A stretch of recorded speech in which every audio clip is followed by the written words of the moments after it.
Hello students, welcome to my YouTube channel Dream Biology. Today I am going to start a new chapter of botany. The chapter is reproduction in angiosperm. It is the first chapter of 12th biology science. प्यारे विद्यार्थियों, angiosperm में reproduction को पढ़ने से पहले हमें angiosperms के बारे में जानना होगा कि एंजियोस्पर्म्स जो प्लांट्स होते हैं वो कौन से प्लांट्स होते हैं। इन्हें फ्लावरिंग प्लांट्स भी कहा जाता है। एंजियोस्पर्मिक प्लांट्स को फ्लावरिंग प्लांट्स भी कहा जाता है। एंजियोस्पर्म जो टर्म है वो ग्रीक भाषा के दो शब्दों से मिलकर बना है, angio plus sperma, where angio stands for covered and sperma stands for seed. It means covered seed. Angiosperm is the plant which have covered seed. Angiospermic वो प्लांट होते हैं जिनके बीज कवर्ड होते हैं, ढके हुए होते हैं, इसलिए इन्हें आवर्त बीजी पादप कहा जाता है। आवर्त मीन्स कवर्ड होता है, ढके हुए बीज। In angiosperm the seeds are enclose in fruits. Angiosperm के अंदर जो बीज होते हैं वो फलों के अंदर बंद होते हैं, एनक्लोज होते हैं।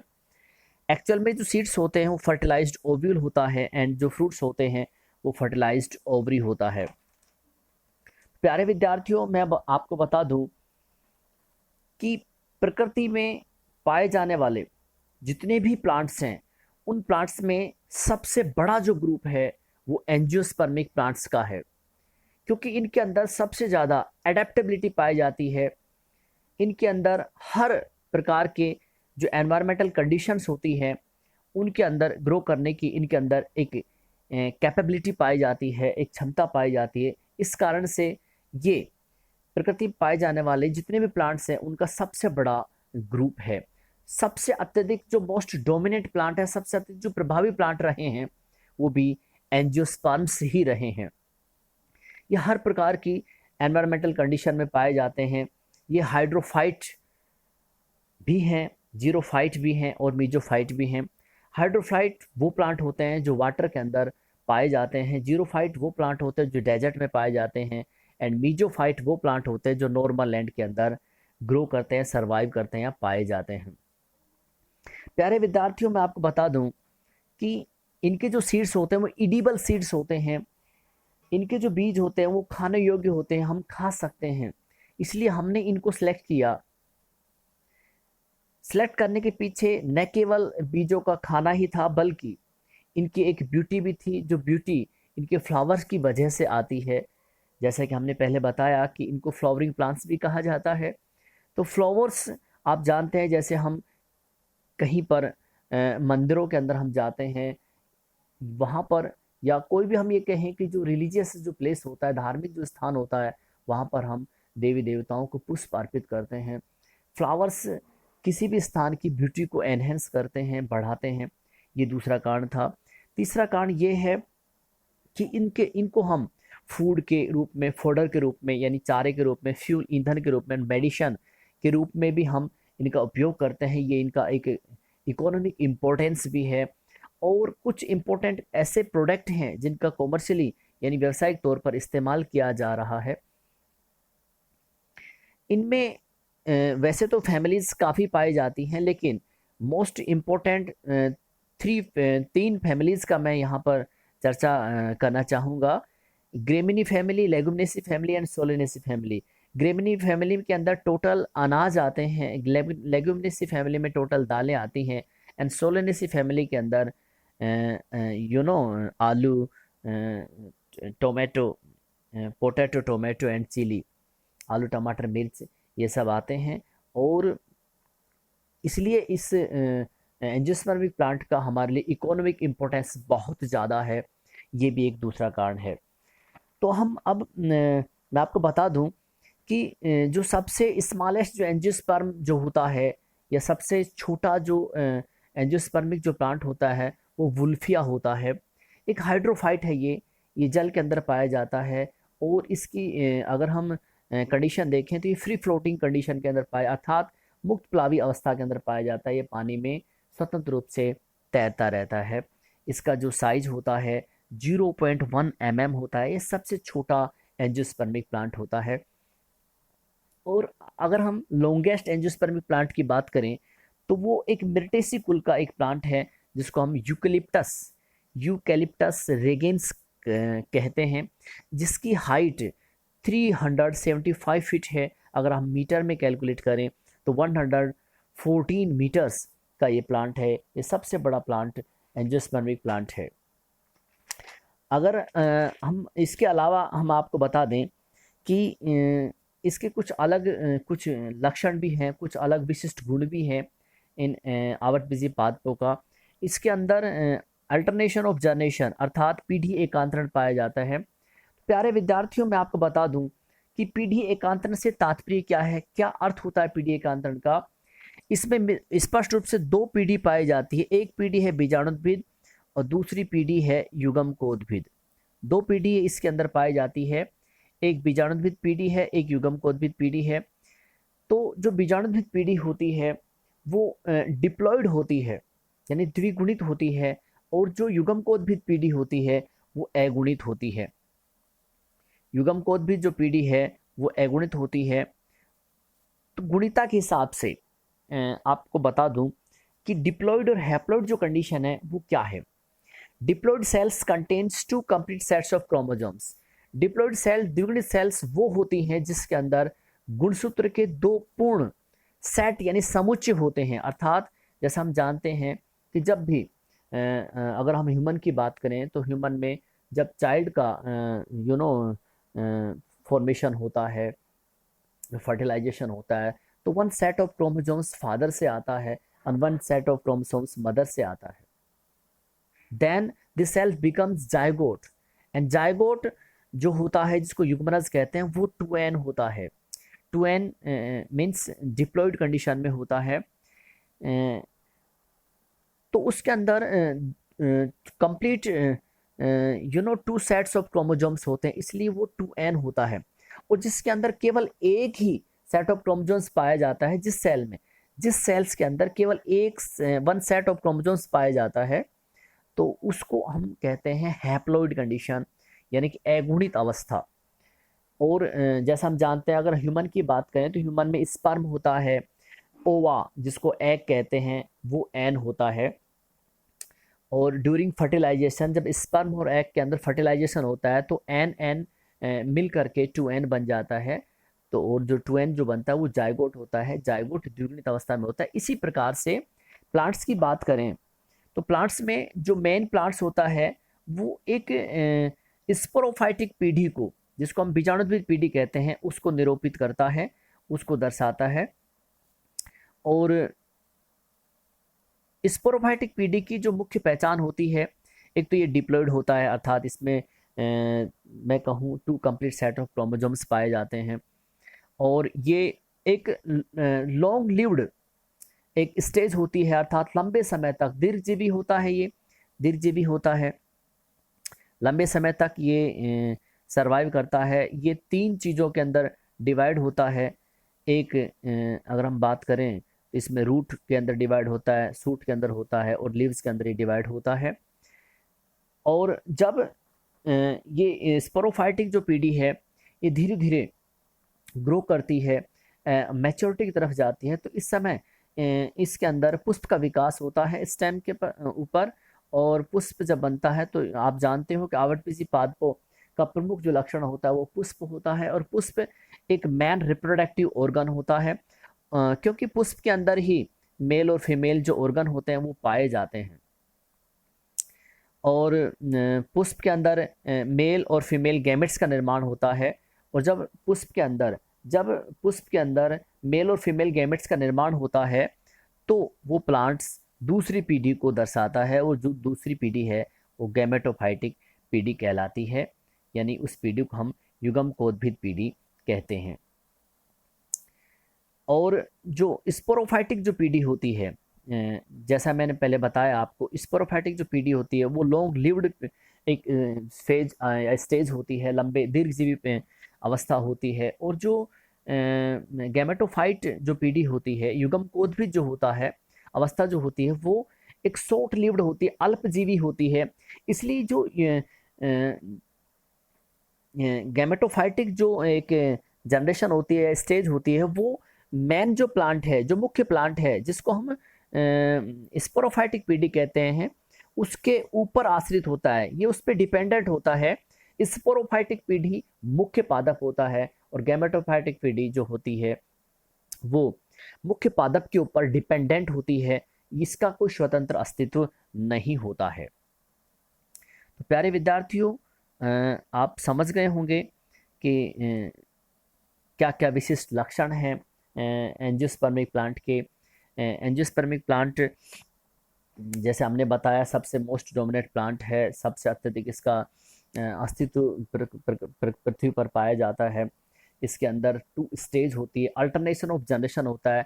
जैसे हमने बताया अभी आपको, इसमें 2 पीढ़ी है, एक गैमेटोफाइट है, एक स्पोरोफाइट है। तो स्पोरोफाइटिक पीढ़ी में गैमेटोफाइटिक पीढ़ी आती है। गैमेटोफाइटिक पीढ़ी के अंदर मेल और फीमेल गैमेट्स का निर्माण होता है, और मेल और फीमेल जब गैमेट्स के अंदर फ्यूजन होता है, उसके अंदर यूनोसल्लन होता है। तो सल्लन होने से मुख्य प्लांट बनता है। इट मीन्स वो वापिस जो स्पोरोफाइटिक पीढ़ी होती है, बीजाणुयुक्त पीढ़ी होती है, उसका आगमन होता है। तो इस प्रकार से हम कह सकते हैं कि पहले स्पोरोफाइटिक पीढ़ी, देन गैमेटोफाइटिक पीढ़ी, और आफ्टर गैमेटोफाइटिंग अगेन स्पोरोफाइटिक पीढ़ी।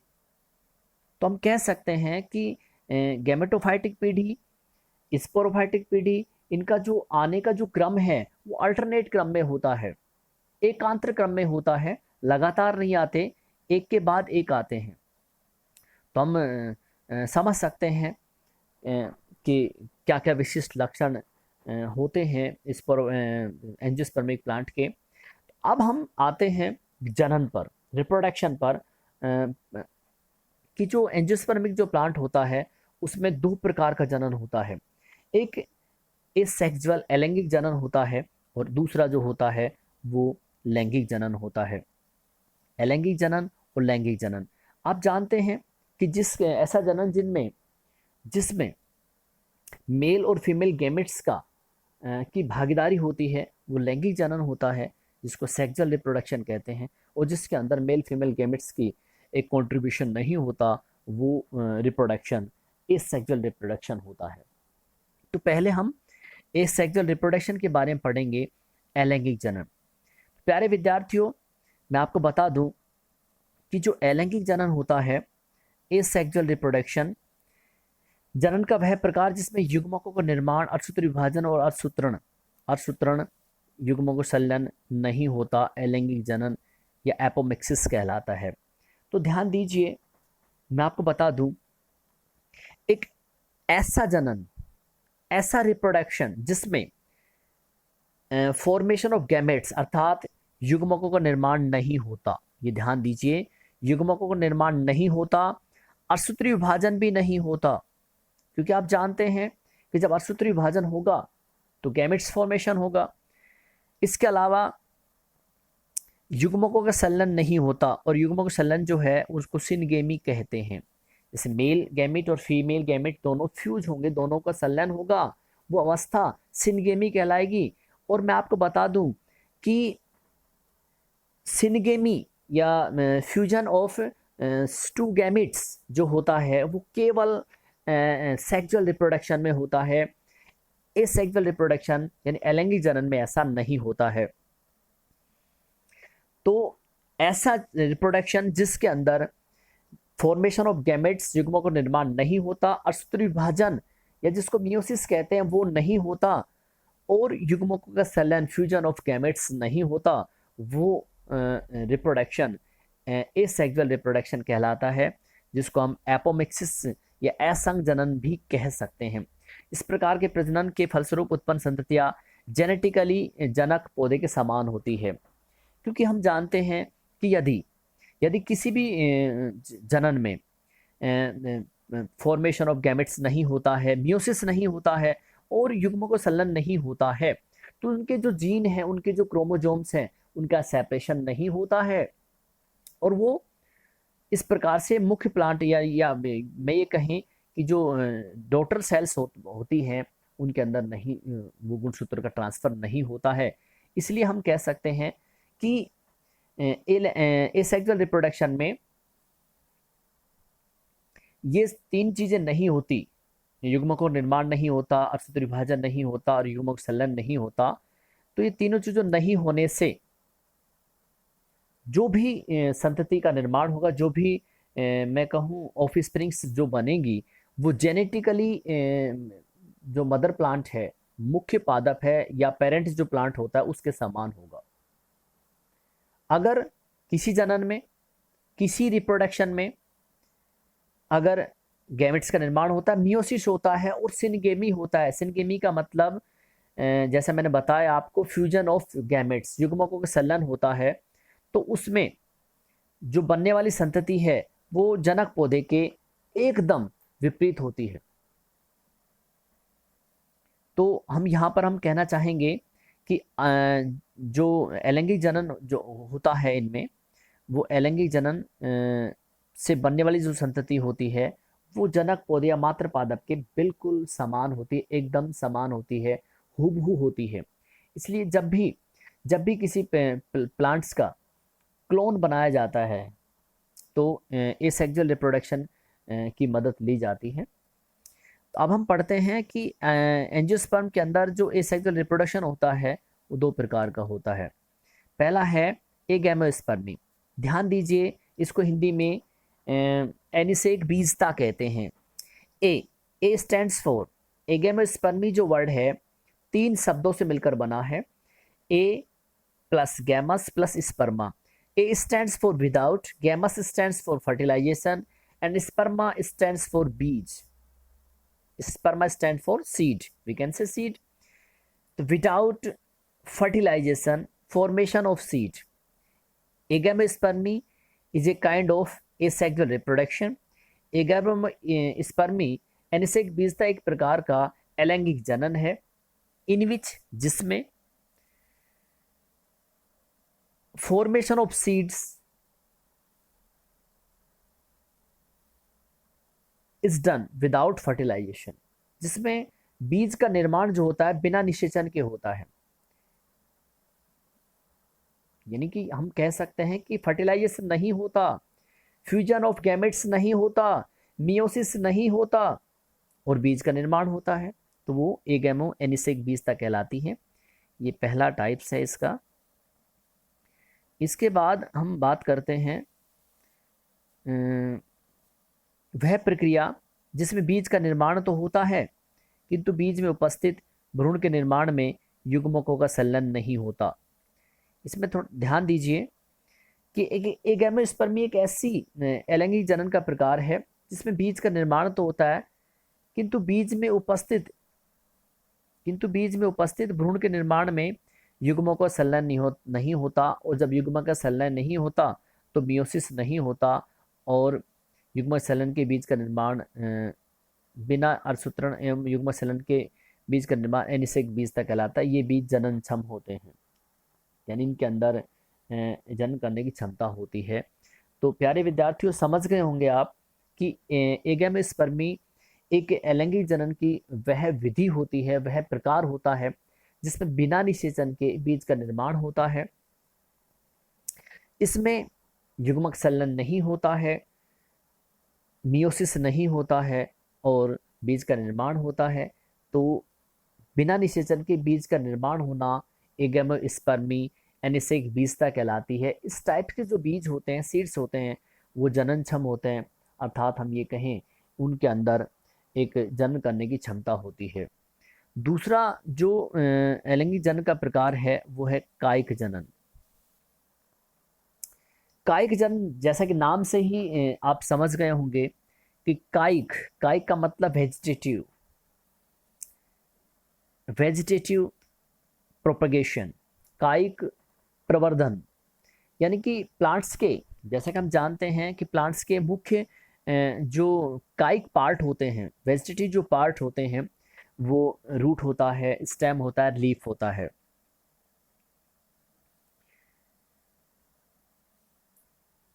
रूट होता है, स्टेम होता है, लीफ होता है, ये वेजिटेटिव पार्ट्स हैं, कायिक भाग हैं। तो जब किसी भी पौधे का निर्माण, पौधे की उत्पत्ति बीज के अलावा, बीज से नहीं होनी चाहिए, बीज के अलावा पौधे के कायिक भाग यानी कि रूट, स्टेम और लीफ से अगर उसकी उत्पत्ति होती है तो वो जो डिवीजन होता है, वो जो रिप्रोडक्शन होता है, वो कायिक रिप्रोडक्शन होता है, कायिक जनन कहा जाता है, जिसको वेजिटेटिव रिप्रोडक्शन या वेजिटेटिव प्रोपगेशन हम कह सकते हैं। तो कायिक जनन अथवा कायिक प्रवर्धन प्रजनन की वह विधि है जिसमें संतति का निर्माण पादप के किसी वर्दी भाग जैसे जड़, तना, पत्ती आदि के द्वारा होता है, अर्थात बीज के अलावा पौधे के किसी अन्य भाग से नए पौधे का निर्माण कायिक जनन और या वर्दी जनन कहलाता है। यहाँ पर एक चीज और ध्यान देने योग्य है कि पौधे का वह भाग जो कायिक प्रवर्धन में भाग लेता है उसे प्रवर्ध या इंग्लिश में प्रोपेग्यूल कहते हैं। जैसे मान लो किसी प्लांट का निर्माण जड़ से हुआ है। जड़, जैसे हम जानते हैं, जड़, रूट, स्टेम और जो लीफ है वो उसका वेजिटेटिव पार्ट है, कायिक भाग है। तो जड़ से अगर किसी पादप का निर्माण हुआ है तो जड़ उस प्लांट के लिए प्रवर्ध कहलाएगा। जड़ क्या कहलाएगी? प्रवर्ध कहलाएगी, क्योंकि जैसा हम जानते हैं कि पौधे का वह भाग जो कायिक प्रवर्धन भाग लेता है, अगर किसी पौधे का निर्माण पत्ती से हुआ है तो पत्ती कायिक प्रवर्ध कहलाएगी। अगर किसी का पौधे का निर्माण तने से हुआ है तो तना कायिक प्रवर्ध कहलाएगा। तो इस प्रकार से हम कह सकते हैं कि आवृतबीजी जो प्लांट्स होते हैं उनमें दो प्रकार का जनन पाया जाता है। एक होता है एसेक्सुअल रिप्रोडक्शन और सेकंड जो होता है वो सेक्सुअल रिप्रोडक्शन होता है। फिलहाल हम जो पढ़ रहे हैं वो एसेक्सुअल रिप्रोडक्शन अलैंगिक जनन पढ़ रहे हैं। तो अलैंगिक जनन दो प्रकार का है। एक हमने पढ़ा एगैमेस्पर्मी, जिसमें बिना निषेचन के बीज का निर्माण होता है, और दूसरा जो है वो कायिक जनन कहलाता है, जिसको कायिक प्रवर्धन कहते हैं। इसमें पौधे का निर्माण पौधे के कायिक भाग से होता है। तो इस प्रकार से दो हमने जनन पढ़े। और आगे हम अगले वीडियो में हम मेथड्स ऑफ वेजिटेटिव रिप्रोडक्शन अर्थात कायिक जनन की विधियां हम पढ़ेंगे कि जो कायिक जनन होता है इसके प्रकारों के बारे में हम चर्चा करेंगे। तब तक thank you very much for watching the video, and if you like it then I request you to share this video to your friend so that he can utilize it, he can take the advantage of this video. Thank you so much.